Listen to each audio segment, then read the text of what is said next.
The world woke up to a bombshell on a quiet Thursday morning. No breaking news ticker, no press conference, just one tweet, dropped like a match on dry grass. It came from Donald Trump's account loud, sharp, and dripping with venom. The words weren't just political shade, they were accusations, wild and unfiltered, thrown like daggers in broad daylight.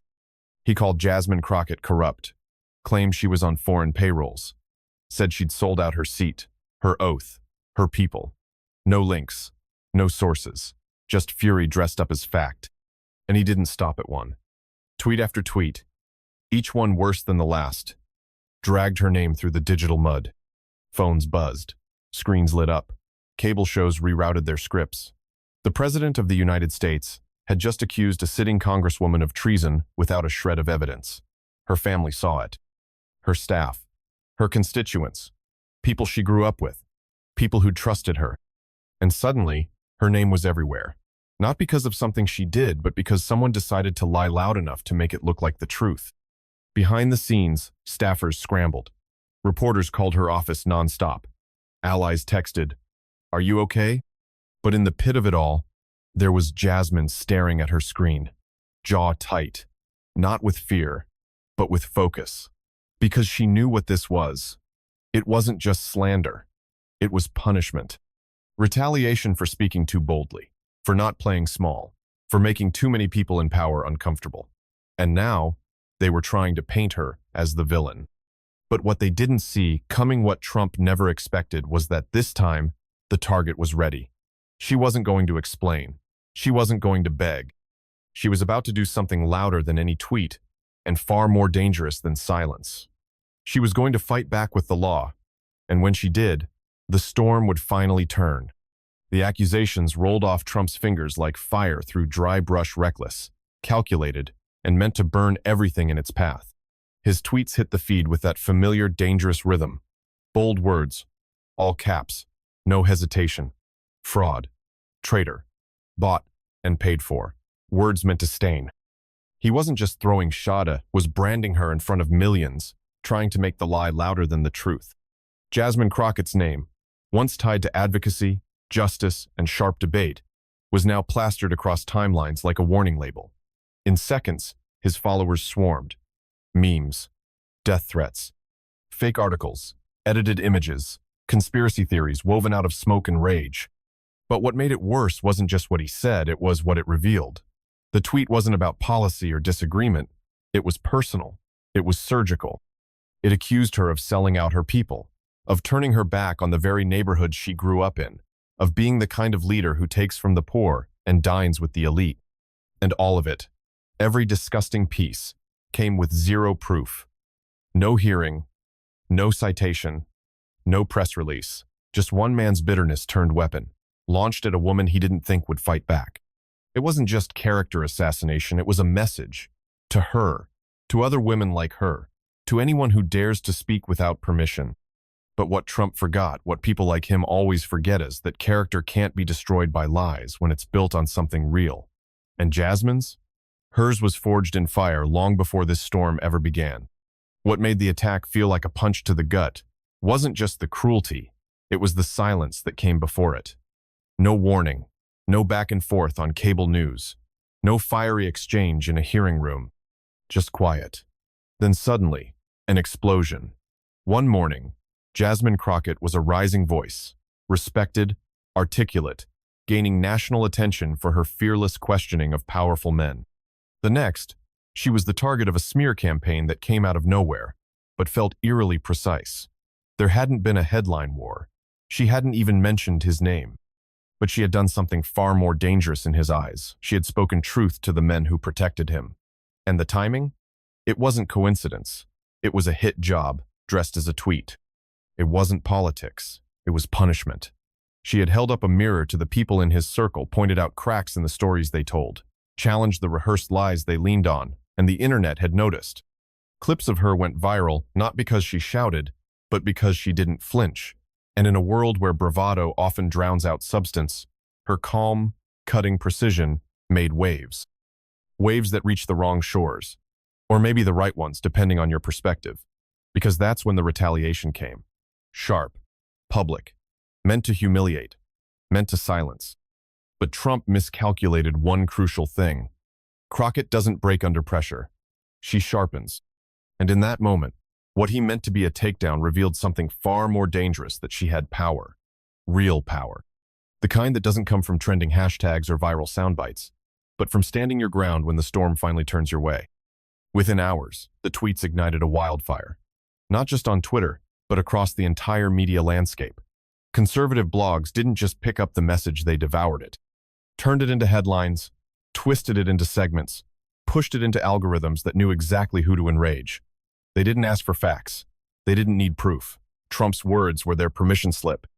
And suddenly, Jasmine Crockett's name wasn't just trending, it was being dragged, dissected, and weaponized. On cable news panels, on Facebook threads, in DMs and group chats, she wasn't a congresswoman anymore. She was a traitor, a plant, a fraud. All because one man with power typed a few lies into his phone and hit send. And though her allies rallied progressive leaders speaking up, grassroots organizers flooding timelines with receipts and truth, it didn't erase the stain. Because that's the thing about accusations from the top. They don't need to be true to stick. They just need to be loud. And Trump's voice was the loudest. The kind of voice that doesn't speak, it broadcasts.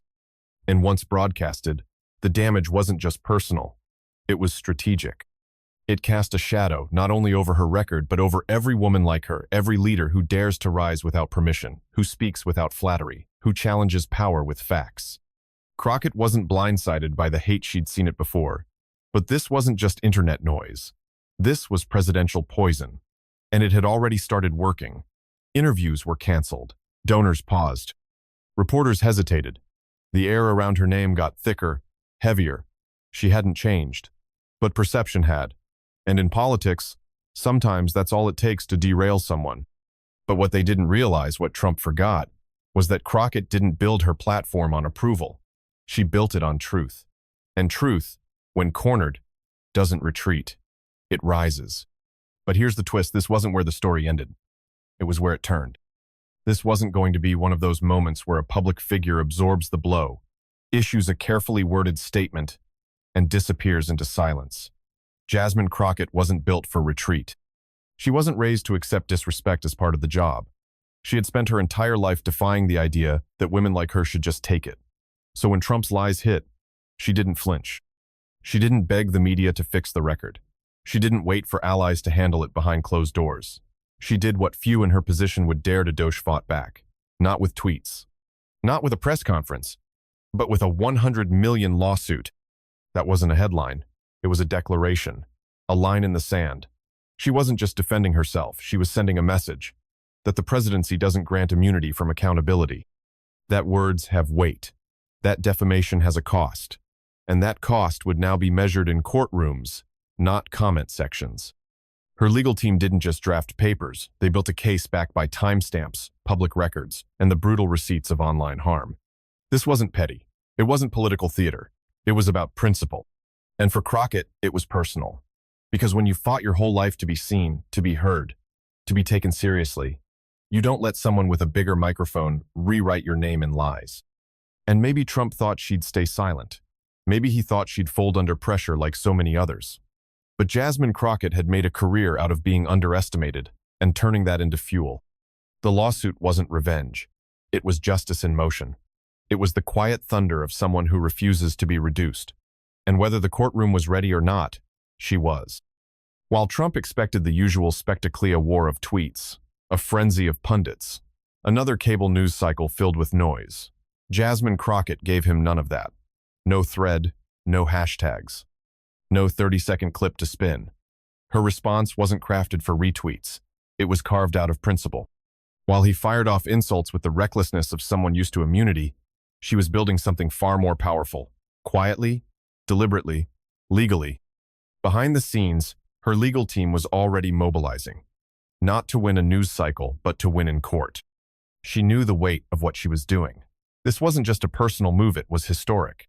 A federal lawsuit against a former president, not just for political smears, but for weaponizing influence with reckless disregard for the truth. It wasn't about ego. It was about impact. She wanted this case to live beyond her name, to serve as a warning that even power has its limits. that even presidents can't just defame a public servant and expect it to vanish in the scroll of a newsfeed. Jasmine wasn't preparing a fight, she was preparing a reckoning, one that would stretch beyond headlines and into legal textbooks. Because her silence wasn't surrender, it was strategy. And when the papers were finally filed, it wasn't with a bang, but with precision, the kind that shakes the ground beneath the powerful, not with volume, but with truth that can't be ignored. The legal complaint wasn't just a statement of principle, it was a surgical strike at the very heart of what Trump had done. It was a defamation lawsuit, filed with evidence, with timestamps, and with undeniable proof that Trump's tweets had caused a serious wave of threats, harassment, and personal harm. His words weren't just political rhetoric, they were damaging, reckless, and outright false. The legal complaint wasn't just a formality, it was a scalpel aimed at the lie. Every word of it, deliberate, every sentence, heavy. Jasmine Crockett didn't just file a lawsuit. She launched a counterattack crafted with the precision of someone who refused to be anyone's casualty. The document read like a timeline of betrayal. It included the tweet screenshotted, dated, preserved laid out beside the death threats that flooded her inbox, the anonymous voicemails that rattled her family, and the reporters who camped outside her home. This wasn't politics. This was harm measurable, traceable, personal. The lawsuit named the damage Trump had unleashed like it was a weapon, because it was. His tweets weren't just typed in anger, they were detonations, designed to ignite mobs and bury reputations under noise. But Jasmine's case didn't need noise. It had proof. Evidence that showed how one post from a former president could send a sitting congresswoman spiraling into a storm of threats, paranoia, and sleepless nights. She wasn't just saying his words were reckless, she was showing how they splintered through her life, like glass shattering under pressure. And for once, Trump couldn't walk it back, couldn't delete, couldn't distract. It was all therein, black and white, under oath, with the world watching. As the lawsuit made its way into the federal court system, the ripple effect wasn't just fast, it was seismic. Major newsrooms halted their regular coverage. Anchors broke in with special reports. Social media, already tense, erupted with fury, support, and disbelief. But this time, it wasn't just about the usual partisan divides or political feuds. This moment struck a deeper chord. Because this wasn't just a congresswoman taking on a former president, it was about power unchecked, weaponized speech, and the cost of being a target. Public figures began speaking out, and not just her colleagues in Congress. Athletes, activists, survivors of cancel culture, journalists who had been harassed for reporting the truth. Everyday people who had been doxxed, bullied, humiliated, they all found a piece of themselves in her fight. What Jasmine did wasn't just a legal counterpunch.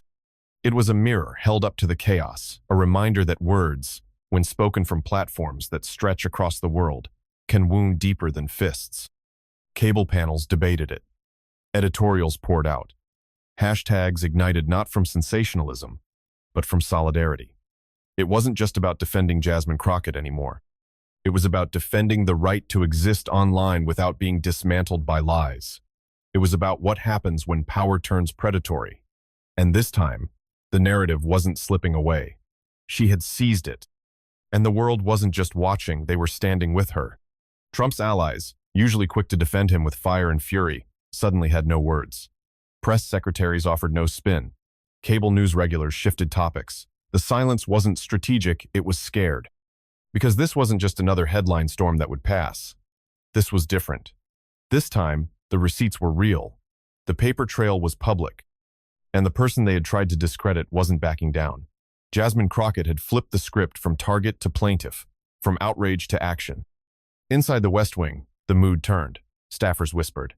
Legal advisors drafted memos. A chill ran through the usual confidence, because the lawsuit didn't just expose recklessness, it documented it. It named names, it laid out timelines, and it dared the system to look away. Trump's tweet storm, once dismissed as just words, was now being dissected by lawyers, judges, and journalists who understood exactly what those words had done and who they had endangered. This wasn't political theater, it was a turning point, and the people around Trump knew it. You could see it in the hesitation, in the way talking points dried up overnight. Not because they didn't have opinions, but because, for once, those opinions might cost them something. Real accountability was in the air, and for the first time in a long time, Silence from Trump's camp spoke louder than any press conference ever could. The lawsuit didn't read like a political stunt. It read like a warning. Line after line, it laid bare the reality so many ignore. That words especially, when launched from a platform as powerful as the presidency, don't vanish after they're typed. They ripple, they stick, they wound. Jasmine's legal team traced the aftermath with surgical precision death threats called into her office, vile messages sent to her family, staff members afraid to leave home. This wasn't about damaged pride. It was about lives disrupted, dignity stripped, and a system tested by the unchecked ego of one man. Each exhibit in the lawsuit was a mirror held up to America's face, not just of Trump's recklessness, but of how quickly lies can become weapons. Tweets that took seconds to write had ignited days of terror for Crockett and her team. People she didn't know now had her home address. Strangers called her phone at midnight, breathing threats into the silence. All because one man with power decided to pick a target and fire without aim or evidence. And through it all, Jasmine didn't cry foul in front of cameras. She didn't break down or lash out. She did something far harder. She documented. She endured. And then she delivered all of it to a courtroom, not to embarrass Trump, but to remind the country that freedom of speech doesn't mean freedom from consequence. This wasn't a headline anymore. It was history in motion. It had become something bigger, a reckoning. People who had once been afraid to speak out, journalists, teachers, public servants, started sharing their own stories. Stories of being smeared online, of lies that cost them jobs, relationships, even safety. Jasmine Crockett's stand was giving them language, courage, precedent. This wasn't about politics anymore. It was about power. And who gets to use it without limits? Cable panels debated it. Law schools dissected it. The public began to see it not as a feud, but as a test. Could truth still hold ground in an age of digital assault? Could a lie, blasted to millions, be put on trial? And Jasmine, in the middle of it all, didn't posture. She didn't parade. She walked through it, like someone who had decided once and for all, enough was enough. This time, someone was going to be held accountable. The tide was shifting. This wasn't just about Jasmine Crockett anymore. It was about the American conscience. You could feel it in the op-eds, in the news anchor's tone, in the sudden hesitations of those who once blindly defended Trump. They weren't just questioning his words. They were questioning the cost of looking away for so long. What started as Crockett defending her name had become a national mirror. People began asking, if this could happen to Hera, sitting Congresswoman, what stops it from happening to any of us? College students discussed it in lectures. Faith leaders brought it up from pulpits. Even celebrities, normally distant from political legal cases, voiced support not for partisanship, but for principle. The lawsuit was no longer a footnote. It was a line drawn boldly in the sand, one the country was watching closely. And in that line was a warning: power without truth will be challenged, especially by those brave enough to speak when silence is safer. She had become more than a headline, more than a viral clip, more than the woman who clapped back.